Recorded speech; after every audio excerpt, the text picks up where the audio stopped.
Hello dear learners, আজ আমি romantic poet জন Keats রচিত আরেকটি romantic poetry ode to a nightingale এই কবিতাটি নিয়ে সামারি আলোচনা করব। তো আশা করি সামারিটি আপনাদের জন্য অনেক হেল্পফুল হবে। আমি কি পয়েন্টগুলো নিয়ে সামারিটি নোট করেছি এবং বোঝানোর চেষ্টা করেছি। Ode to a Nightingale was inspired by the actual song of a nightingale in a garden in Hampstead, where Keats was staying at that time. তো এই কবিতাটি ওড টু এ নাইটিঙ্গেল এটা মূলত একটা আচ্ছা আগে আমি বলে রাখি, নাইটিঙ্গেল কিন্তু একটা পাখি, ঠিক আছে? এখানে একটা পাখিকে নাইটিঙ্গেল বলা হচ্ছে। তো সেই পাখির আসল গানের থেকে ইন্সপায়ার্ড হয়ে জন কিটস এই কবিতাটি লিখেছেন। তো মূলত যখন জন কিটস হ্যামস্টেড নামের একটা জায়গায় একটা বাগানে আর কি অবস্থান করছিলেন, ওই সময়েই তিনি ওই পাখির গানটি শুনতে পান এবং সেই গানে ইন্সপায়ার্ড হয়ে এই কবিতাটি লিখেন, ode to a nightingale. The poem is the best example for what Wordsworth calls the spontaneous overflow of powerful feelings recollected in tranquility. আচ্ছা, এখানে বলা হচ্ছে যে এই কবিতাটি হচ্ছে সেই মানে বিখ্যাত উক্তিটার জন্য একটা পারফেক্ট এক্সাম্পল। যেটা সেই বিখ্যাত উক্তিটা কি, যেটা William Wordsworth, romantic poet William Wordsworth বলেছিলেন যে the spontaneous overflow of powerful feelings recollected in tranquillity. অর্থাৎ এই লাইনটি দ্বারা উনি বোঝাচ্ছেন যে নেচারের হচ্ছে যে হিলিং পাওয়ারটা, যে হাই লেভেলের যে হিলিং পাওয়ারটা, নেচার মানুষকে হচ্ছে হিল করতে পারে। তারপর হচ্ছে এক কথায় নেচারের যে গুড সাইডটা বা পজিটিভ সাইডটা এই স্টেটমেন্টটা দ্বারা তিনি বুঝিয়েছেন। তো এই স্টেটমেন্টটার একমাত্র উদাহরণ বা ভালো উদাহরণ হিসেবে তিনি এই কবিতাটিকে বেছে নিয়েছেন। So, when Keats was listening to the Nightingale's song, he becomes intoxicated with its melodious music. তো যখন আর কি ওই বাগানে বসে জন কিটস নাইটিঙ্গেলসের সুমধুর কণ্ঠে গান শুনছিল, তখন তিনি সেই মিউজিকটা এতটাই মেলোডিয়াস বা সুমধুর ছিল যে তিনি ইনটক্সিকেটেড হয়ে যায়। এক কথায় নেশায় যেমন মত্ত হয়ে যায় মানুষ, সেরকম করে তিনি মত্ত হয়ে যায় আর কি তার নাইটিঙ্গেলসের গানে। The intensity of joy at a time produces a sorrowful feeling. তো তিনি সেই নাইটিঙ্গেলসের গানে এতটাই আর কি কি বলবো মত্ত হয়ে গিয়েছিলেন বা এতটা বেশিভাবে উপভোগ করছিলেন গানটা নাইটিঙ্গেলসের, যে এটা একসময় একটা সরফুল ফিলিং উৎপন্ন করে। এক কথায় কবি একটা পর্যায়ে বিষাদগ্রস্ত হয়ে যায় সেই গানটা উপভোগ করতে করতে। The poet feels that he has drunk hemlock poison or আফিম and he feels a sleepy situation. তো ওই নাইটিঙ্গেলসের গানটা শুনতে শুনতে উপভোগ করতে করতে এতটাই বেশি পর্যায়ে মানে হাইয়েস্ট পয়েন্টে সে চলে যায় যে সে মনে করে যে সে হচ্ছে হেমলক পয়জন পান করেছে বা আফিম পান করেছে এবং সে একটা ঘুমন্ত অবস্থার মতো ফিল করতে শুরু করে। Then he feels he has forgotten his miseries and pains of life. তারপর সে অনুভব করে যে আরে এভাবে তো আমি হচ্ছে আমার জীবনের হচ্ছে মাইজারিস মানে দুঃখ দুর্দশা পেইনস যত কষ্ট এসব তো আমি ভুলে গেছি সেই মানে নাইটিঙ্গেলসের গানটা শুনে তিনি এটা ভাবতে থাকে। তো এরপর কি দেখা যাচ্ছে কবিতায়, যে the nightingale is singing with comfort. পাখিটি অনেক আরামের সহিত আর কি গান গাচ্ছে। It's spontaneous music delighted the poet. তো এর স্বতঃস্ফূর্ত যে গানটা ছিল, এক কথা এত সুন্দর সুরেলা একদম সহজ সরল যে গানটা ছিল স্বতঃস্ফূর্ত, সেই গানটা পোয়েটকে আমেজ দিচ্ছিল বা আনন্দ দিচ্ছিল। So he tells the bird that he is not at all envious of the bird for its happiness, rather he himself is overjoyed in the happiness of the bird. তো এই যে এইসব তিনি যখন ভাবতেছিলেন, তখন তিনি আর কি ইম্যাজিনেশনে আর কি বার্ডটিকে বা নাইটিঙ্গেলকে কি বলে যে আসলে সে সেই পাখিটির যে এতটা হ্যাপিনেস, সে এতটা হ্যাপিনেসের মাধ্যমে সে এতটা সুন্দর গান গাইতে পারছে, তো এইটার জন্য সে আসলে হিংসা করছে না পাখিটির উপরে, বরঞ্চ সে তার সেই সুন্দর সুমধুর গানে নিজে আর কি ওভারজয়েড হয়ে গেছে, ঠিক আছে? He compares the nightingale to dryad, a tree nymph. তো এই পর্যায়ে সে এই নাইটিঙ্গেল পাখিটিকে একটা ড্রায়ার্ডের সাথে আর কি তুলনা করেন। ড্রায়ার্ড বলতে এখানে একটা ট্রি নিম্ফকে বোঝানো হচ্ছে, একটা গাছে আর কি যেটা আর কি কাঠে অবস্থান করে, এরকম একটা নিম্ফকে বোঝানো হচ্ছে। Keats basically want to share the happiness of the nightingale. তো জন কিটস মূলত এখানে সেই নাইটিঙ্গেল যে এতটা হ্যাপিনেসের মাধ্যমে গানটা গাইছে, তো বোঝা যাচ্ছে নাইটিঙ্গেল অনেক হ্যাপি, তার কোনো পেইনস মাইজারিস নাই। তো সে মূলত কি হচ্ছে তার সাথে সুখটা বা হচ্ছে তার মধ্যে যে হ্যাপিনেসটা এটা শেয়ার করতে চাচ্ছে, তার অংশীদার হতে চাচ্ছে তার সুখের, নাইটিঙ্গেলের। Because he wants to escape from this sorrowful world and live with it for ever. কারণ কি, সে এই সরোফুল পৃথিবীতে বা দুঃখ দুর্দশাগ্রস্ত পৃথিবী থেকে পালিয়ে যেতে চায়। পালিয়ে কোথায় যেতে চায়? সেই নাইটিঙ্গেলের ওয়ার্ল্ডে বা নাইটিঙ্গেলের সাথে, তার সাথে সারা জীবন থাকতে চায়, বাস করতে চায়। সে আর এই দুঃখ দুর্দশাগ্রস্ত পৃথিবীতে থাকতে চায় না। ঠিক আছে? He wants to forget his sorrows by entering the happy world of the Nightingale. আচ্ছা, তারপর তিনি কি বলছেন যে তিনি আসলে তার জীবনে যত দুঃখ দুর্দশা আছে বা পেইনস আছে, সে আর কি এই সব কিছু ভুলে যেতে চায়। কিভাবে ভুলে যেতে চায়? সেই হ্যাপি নাইটিঙ্গেল বা সেই সুখী যে পাখিটা আছে তার হ্যাপি ওয়ার্ল্ডে এন্টার করে। তার হ্যাপি ওয়ার্ল্ডে যখন সে যাবে, সে বিশ্বাস করে যে তার পৃথিবীর যত দুঃখ দুর্দশা আছে সে ভুলে যেতে পারবে। Like the pastoral villagers who enjoy their festivals with wine, dance and songs, and that way they forget their sorrowful life at least for a day and live under the intoxication of wine. তো তিনি এখানে সেই তিনি যে হচ্ছে নাইটিঙ্গেলের ওয়ার্ল্ডে, happy ওয়ার্ল্ডে প্রবেশ করতে যাচ্ছে তার বিষাদগ্রস্ত জীবন ভুলে যাওয়ার জন্য। তো এই বিষয়টাকে তিনি প্যাস্টোরাল ভিলেজার্স বা হচ্ছে গ্রামের লোকজনদের সাথে তুলনা করেন। গ্রামের লোকজনরা যেমন দেখা যায় যে কোনো ফেস্টিভ্যাল হলে তারা হচ্ছে মদ খায় এবং নাচে এবং গান গায়। এগুলোর মাধ্যমে তারা তাদের ওই রাতটাতে তারা তাদের আর কি জীবনের যত দুঃখ দুর্দশা বা সাফারিংস আছে এগুলো ভুলে যায় কিন্তু, এবং ভুলে গিয়ে মানে তারা তাদের ওই দিনটা উপভোগ করতে থাকে একটা মানে হ্যাপিলি মুডে। তো হতে পারে সেটা একদিনের জন্য, কিন্তু তারা অনেক হ্যাপি থাকে ওই একটা দিনই। ঠিক আছে? তো এই বিষয়টার সাথে সে ওই নাইটিঙ্গেলের পৃথিবীতে আর কি এন্টার করার বিষয়টা তুলনা করেন। He compares the wine to the water of Hippocrene. তিনি ওয়াইনকে হিপোক্রিন ওয়াটারের সাথে তুলনা করেন কবিতায়। Keats says that he is coming to the bird among the leaves of the forest because he is tired of this life.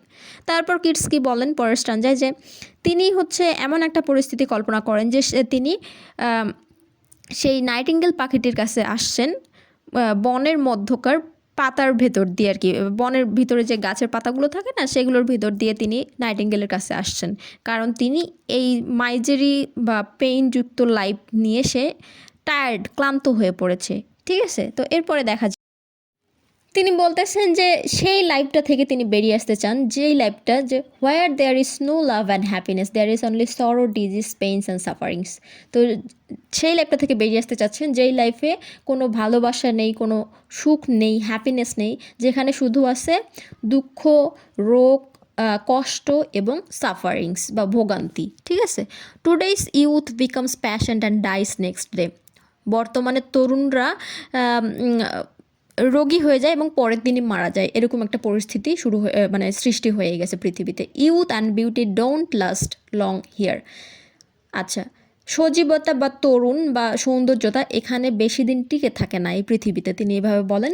That's why Keats wants to escape to the happy world of the nightingale. এবং এই সব কারণে John Keats কি চাচ্ছেন যে এইরকম একটা দুঃখ দুর্দশাগ্রস্ত পৃথিবী ছেড়ে তিনি নাইটিঙ্গেলের হ্যাপি ওয়ার্ল্ডে প্রবেশ করতে চাচ্ছেন মূলত। In his powerful imagination, the poet is already with the bird in the jungle. আচ্ছা, তো এরপর দেখতে পাচ্ছি যে কবি তার পাওয়ারফুল ইমাজিনেশন বা কল্পনার মাধ্যমে দেখতে পাচ্ছেন কি যে তিনি অলরেডি সেই পাখিটির সাথে একটি জঙ্গলে আর কি অবস্থান করছেন। There is full moon in the sky but there is dark in the jungle. সেখানে আকাশে দেখা যাচ্ছে পূর্ণ চাঁদ বা ফুল মুন, কিন্তু জঙ্গলে কিন্তু অন্ধকার এখনও আছে, এরকম আর কি একটা পরিবেশ বোঝাচ্ছে। When the breeze blows trees are dancing there. এবং সেখানে যখনই আর কি বাতাস আর কি কী বলবো, বাতাস আর কি বয়ে যাচ্ছিল সেই জঙ্গলের মধ্য দিয়ে, তখন সেখানে গাছগুলো নাচছিল, এমন আর কি বোঝাচ্ছিল আর কি কবি। And it is totally a wonderful sight. এবং এটা অনেক আকর্ষণীয় একটা দৃশ্য ছিল, কবি এভাবে আর কি প্রকাশ করেন। Moving on, he is still listening the song and the poet reaches his highest point of happiness.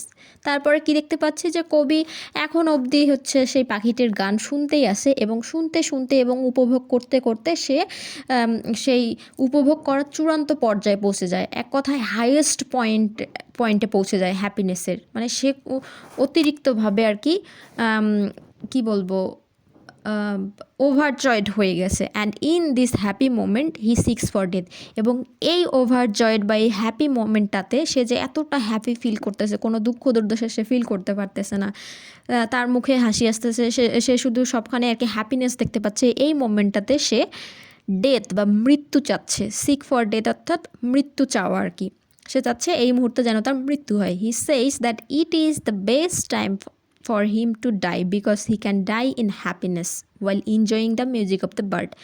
তিনি বলেন কি যে এটাই হচ্ছে উত্তম সময় মারা যাওয়ার জন্য, ঠিক আছে, কারণ কি তিনি এই সময় যদি মারা যায় তাহলে তিনি হ্যাপিনেস বা সুখকর অবস্থায় মরে যেতে পারবেন। এবং কখন, যখন হচ্ছে এই পাখিটার গান শুনতেছেন তখন আর কি তার হ্যাপিনেস একটা সৃষ্টি হচ্ছে এবং এই হ্যাপিনেসে তিনি মৃত্যুবরণ করতে যাচ্ছেন। It will be a painless death for him, এবং এটা একটা কি বলবো পেইনলেস আর কি মৃত্যু হবে আর কি তার জন্য। So he can even die happily while listening the song of the nightingale he express. তারপর তিনি আসলে মূলত কী প্রকাশ করেন যে আসলে এই নাইটিঙ্গেলের গান শুনতে শুনতে সে হাসতে হাসতে এবং হ্যাপিলি মৃত্যুও বরণ করতে পারেন, মানে তিনি এতটাই নাইটিঙ্গেলের গানটা আর কি পছন্দ করেছেন বা নাইটিঙ্গেলের আর কি। এখানে মূলত এখানে নাইটিঙ্গেল বলতে নেচারকে কিন্তু বোঝানো হয়েছে, ওই যে প্রথমে যেটা বললাম উইলিয়াম ওয়ার্থের স্টেটমেন্টটা, তো এইখানে এটা প্রকাশ পাচ্ছে যে নেচারের যে হিলিং পাওয়ারটা, নেচার মানুষকে কিভাবে হিল করতে পারে, কতটা হিল করতে পারে, এখানে এটা প্রকাশ পেয়েছে যে এতটাই হিল করতে পেরেছে যে এই হ্যাপিনেসে কবি মৃত্যুবরণ করতেও রাজি। Next we can see that the poet is overjoyed by the sweet music of the bird, so he says the music of the bird is immortal. তো পরে আমরা দেখতে পাই যে পোয়েট এতটাই ওভারজয়েড হয়ে যায় সেই পাখিটার মিষ্টি আর কি গানে বা মিউজিকে, যে সে বলে যে আসলে এই পাখিটার এই মিউজিকটা অমর বা ইমমর্টাল, এটার কখনো মৃত্যু হয় না। In the past, its music has delighted everyone and it is still the same and it will remain same in the future also. So undoubtedly it is immortal. তো তিনি ইমমর্টাল বলেন এই কারণে যে এই পাখিটার এই একই গান অতীতে অবশ্যই কাউকে না কাউকে ডিলাইট করেছে বা আমেজ দিয়েছে বা হ্যাপিনেস দিয়েছে, এবং বর্তমানেও আমাকে দিচ্ছে, মানে কবি বলছে যে বর্তমানে আমাকেও এটা ডিলাইট দিচ্ছে, আমাকে হ্যাপিনেস দিচ্ছে, এবং অবশ্যই এটা ফিউচারে অন্য কাউকে হ্যাপিনেস দেবে বা ডিলাইটেড করবে। তো অবশ্যই এটা কি আনডাউটেডলি এটা অমর বা ইমমর্টাল এই পাখিটার গানটা। Again, Keats says and imagines that the nightingale's song has touched the sad heart of rich and poor, young and old, and everyone of ancient times, and comforted everyone when they are forlorn or unfortunate or in sorrowful situation. It made them happy. তো কবি John Keats আবার কি বলেন এবং imagine করেন যে এই নাইটিঙ্গেলের এই সুন্দর এই মেলোডিয়াস সংটাই হয়তোবা সেই সব স্যাড হার্টদের আর কি টাচ করেছে, বা দুঃখ দুর্দশাগ্রস্ত যেই মানুষগুলো ছিল, যেমন সেটা তারা হোক রিচ অথবা পোর, ধনী অথবা গরিব, তরুণ অথবা বয়স্ক, ইভেন সবাইকে, মানে প্রাচীন সময়ের সবারই আর কি দুঃখ দুর্দশাগ্রস্ত হার্টকে মানে হৃদয়কে এই নাইটিঙ্গেলের গানটা অবশ্যই ছুঁতে পেরেছে, এক কথা তাদেরকে অবশ্যই কি হ্যাপিনেস দিয়েছে। comforted everyone when they are unfortunate or in sorrowful situation, it made them happy। অর্থাৎ কি এই গানটা সেই সব মানুষকে হ্যাপিনেস দিয়েছে বা কমফোর্ট দিয়েছে যখন তারা সরোফুল সিচুয়েশন, কথায় দুঃখ দুর্দশাগ্রস্ত অবস্থায় ছিল, এবং এটা তাদেরকে হ্যাপিনেস দিয়েছে। In the last stanza, the word forlorn reminds the poet of his sadness and মাইজারিস।